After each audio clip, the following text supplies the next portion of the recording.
ಓಂ ಶ್ರೀ ದುರ್ಗಾಯ ನಮಃ. ಇವಾಗಿನ ವಿಚಾರ ಹಾಗೆ ನಾ ನಿನ್ನೆ ವೀಕ್ಷಕರೇ ಗೋಕರ್ಣ ಹೋಗಿದ್ದು. ಗೋಕರ್ಣ ಹೋಗಿ ಅಲ್ಲಿ ಮಳೆ, ತುಂಬಾನೇ ಮಳೆ.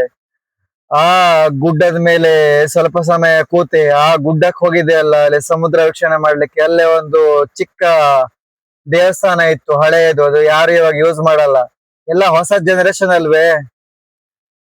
ಅಲ್ಲೇ ನನ್ಗೆ ಕುತ್ಕೊಳ್ಳಿಕ್ಕೆ ಒಳ್ಳೆ ಅವಕಾಶ ಸಿಕ್ತು. ಮಳೆ ಬಂತು, ಮಳೆಯಲ್ಲಿ ಹೊಕ್ಕೊಳ್ಳಿಕ್ ಜಾಗ ಇರ್ಲಿಲ್ಲ.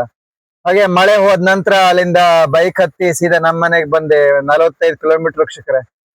ಬರುವಾಗ ಬರುವಾಗ ಕೂಡ ಮಳೆ ಸಿಕ್ತು.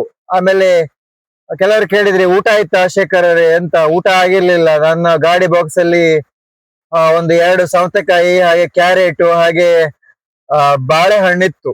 ಬಾಳೆಕಾಯಿ ತಗೊಂಡಿದ್ದೆ, ಅದು ಹಣ್ಣಾಗಿತ್ತು. ಅದನ್ನ ತಿಂದ್ಕೊಂಡು ಬಂದೆ, ಹೊಸವಾಗಿತ್ತು. ತಿನ್ಕೊಂಡು ಬಂದೆ. ಬೈಕ್ ಹೊಡ್ಕೊಂಡು ಬರುವಾಗ ಆ ಮಳೆ ಸಿಕ್ತು. ಹಾಗೆ ಸೀದಾ ನಮ್ಮ ಊರಿಗೆ ಬಂದೆ.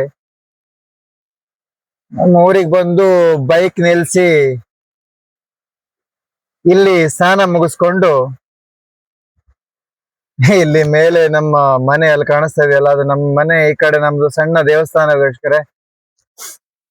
ಸ್ನಾನ ಮಾಡಿ ನಮ್ಮ ದೇವಸ್ಥಾನದಲ್ಲಿ ಜಪಗಳನ್ನೆಲ್ಲ ಮುಗಿಸಿ, ಪಾರಾಯಣ ಮುಗಿಸಿ 1 ತಾಸು ಕುಳಿತು ಜಪ ಮಾಡಿದೆ. ಯಾಕೋ ಸುಸ್ತು ಅನಿಸ್ತು. ಮನೆಗೆ ಬಂದ ತಕ್ಷಣ ಸುಸ್ತು ಅನಿಸ್ತು. ತುಂಬಾನೇ ಮಳೆ ವೀಕ್ಷಕರೇ. ನಮ್ಮ ಮನೆಯಲ್ಲಿ ಮಳೆ ಮಳೆ ಮಳೆ ಮಳೆ. ಸುಸ್ತು ಅನಿಸ್ತು. ಸ್ವಲ್ಪ ಸಮಯ ಮಲ್ಕೋಣ ಅಂತ ಅನಿಸ್ತು. ಮಲ್ಕೊಂಡ್ಮೇಲೆ ಸ್ವಲ್ಪ ಸಮಯ ವೀಕ್ಷಕರೇ, ಬೆಳಿಗ್ಗೆ ಆದ್ರೂನು ಇವತ್ತು ನಾನು ಹೇಳ್ತೀನಿ ನಿಮ್ಗೆ, ಎಚ್ಚರ ಎದ್ದಿದ್ದೀನಿ. ಆದ್ರೆ ಎದ್ದೇಳ್ಲಿಕ್ಕೆ ಮನ್ಸೇ ಬರಲ್ಲ. ನಿಮ್ಗೆ ಹೇಳ್ತೀನಿ ಯಾಕೆ ಮನ್ಸು ಬರಲ್ಲ ಅಂದ್ರೆ, ಇಲ್ಲಿ ವಾತಾವರಣನೇ ನೋಡಿ. ಕಾಡು, ಯಾರು ಜನ ಇಲ್ಲ.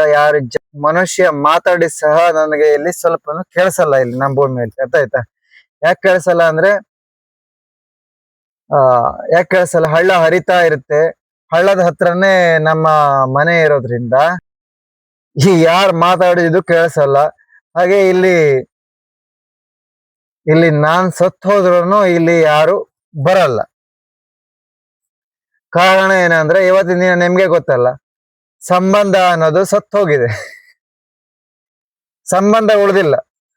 ಕಾರಣ ಏನಂದ್ರೆ, ಯಾಕೆ ಬರಲ್ಲ ಗೊತ್ತಾ ನಿಮ್ಗೆ? ನಾನು ದೇವ್ರ ಪೂಜೆ ಮಾಡ್ತೀನಿ, ಸ್ವಾಮೀಜಿ ಆಗಿದ್ದೀನಿ, ಕರೆದ್ರೂ ಬರಲ್ಲ. ನಮ್ ಸಂಬಂಧಿಕರು ಕರೆದ್ರೂ ಯಾಕೆ ಬರಲ್ಲ ಅಂದ್ರೆ, ಆ ಜನ ನನ್ನ ಈಗ ಸ್ವಾಮೀಜಿ ಅಂತಾರೆ, ದೇವ್ರ ಪೂಜೆ ಮಾಡ್ತಾನೆ, ಜಪ ತಪಸ್ಸು ಮಾಡ್ತಾ ಇರ್ತಾನೆ ಅಂತ ಗೊತ್ತಾಗೋಗಿದೆ ನಮ್ಮ ಸಂಬಂಧಿಕರಿಗೆಲ್ಲ. ಅದಕ್ಕೆ ಬರಲ್ಲ. ನಾನ್ ಸತ್ರು ಬರಲ್ಲ. ನಾನೇನ್ ಸಾಯಲ್ಲ ಬಿಡ್ರಿ. ಅಲ್ಲ, ವಿಚಾರ ಹೇಳಿದೆ ನಿಮ್ಗೆ. ಹಾಗೆ ಈಗ ಬಿಸಿಲು ಬಂದಿದೆ ನೋಡಿ. ಈಗ ಬಿಸಿಲು ಬಂದಿದೆ. ಬಿಸಿಲು ಬಂದ ತಕ್ಷಣ ನನಗೆ ಸ್ವಲ್ಪ ಖುಷಿ ಆಗತ್ತೆ. ಸೂರ್ಯನ ನೋಡಿ ಒಂದು ಮನಸ್ಸು ಚೇತರಿಸ್ಕೊಳತ್ತೆ. ಆಮೇಲೆ ಏನ್ ಮಾಡಿದೆ ಗೊತ್ತಾ? ರಾತ್ರಿ ಮಲಗಿದ್ರು ಕೂಡ ನಾನು ಜಪ ಮಾಡ್ತಾನೆ ಇರ್ತೀನಿ, ನಿದ್ದೆ ಬರೋವರೆಗೂ. ನಿದ್ದೆ ಬಂದ್ಮೇಲೆ ಜಪ ನಿಂತು ಹೋಗುತ್ತೆ. ಆಮೇಲೆ ಬೆಳಿಗ್ಗೆ ಎದ್ದ ತಕ್ಷಣ ಮತ್ತೆ ಹಳ್ಳದಲ್ಲಿ ಹೋಗಿ ನೀರಲ್ಲಿ ಸ್ನಾನ ಮಾಡಿ, ಇಷ್ಟೊತ್ತವರೆಗೂ ಏನೂ ತಿಂದಿಲ್ಲ, ನೀರ್ ಕುಡ್ಕೊಂಡೇ ಇದ್ದೆ. ಒಂದು 3 ಇಂದ 4 ಲೀಟರ್ ನೀರ್ ಕುಡ್ದೆ. ಹೊಟ್ಟೆಗೆ ಏನೋ ತಿನ್ಬೇಕು ಅಂತ ಅನ್ಸಿಲ್ಲ. ಹಾಗೆ ಇವಾಗ ಯೋಚನೆ ಮಾಡ್ತಾ ಇದ್ದೀನಿ, ಸಂಚಾರಕ್ಕೆ ಹೋಗ್ಬೇಕು ಅಂತ. ನಿಮ್ಗೆ ಹೇಳ್ತೀನಿ, ನನಗೆ ಮನೇಲಿ ಒಬ್ಳೇ ಇರಕ್ ಬೇಜಾರು ವೀಕ್ಷಕರೇ.